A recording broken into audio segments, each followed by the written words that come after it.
Belajar sandangan dalam aksara Jawa yang merupakan untuk merubah vokal dalam aksara Jawa. Simak sampai habis karena aksara Jawa ini sudah jarang yang bahas, sehingga marilah kita bersama-sama untuk melestarikan aksara Jawa. Di sini saya akan menyampaikan tentang sandangan yang sebelumnya saya bahas adalah wulu yang berbunyi I, kemudian suku berbunyi U, taling berbunyi E, dan pepet berbunyi E, kemudian taling tarung berbunyi O.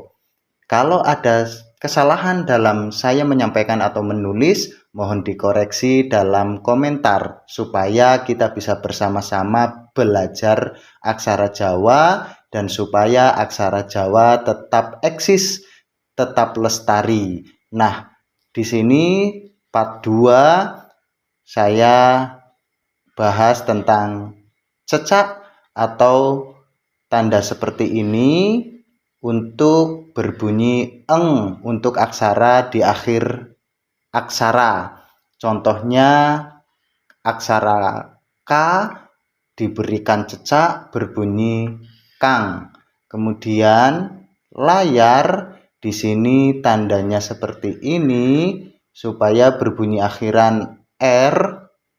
Yang saya contohkan ini aksara Jawa K diberikan layar menjadi kar. Kemudian wignan tandanya seperti ini.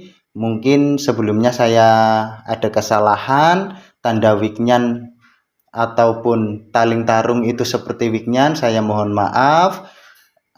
Saya butuh koreksi dari teman-teman semua supaya aksara Jawa lebih baik ke depannya. Nah, kemudian wignan tadi ya, ini tandanya seperti ini untuk berakhiran H mati dalam aksara. Ini dicontohkan saya menggunakan aksara K diakhiri dengan wignan menjadi kah.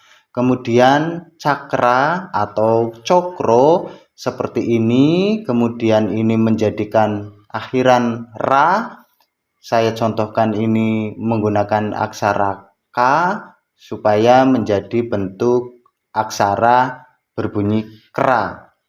Kemudian keret, ini tandanya seperti ini. Ini ya, yang ini supaya berakhiran re. Ini contohnya K diberikan keret menjadi bunyinya kere. Yang selanjutnya pengkal, tandanya seperti ini supaya berakhiran ya. Ini contohnya aksara K yang dipengkal sehingga menjadi berbunyi kia. Nah, jadi ada wulu, suku, taling, pepet, taling tarung, cecak, layar, wignan, cakra, keret, pengkal. Untuk selanjutnya masih ada kelanjutan tentang sandangan. Mudah-mudahan ini bermanfaat. Mohon dikoreksi jika ada kesalahan saya dalam menyampaikan atau menulis aksara Jawa yang di sini khususnya tentang sandangan.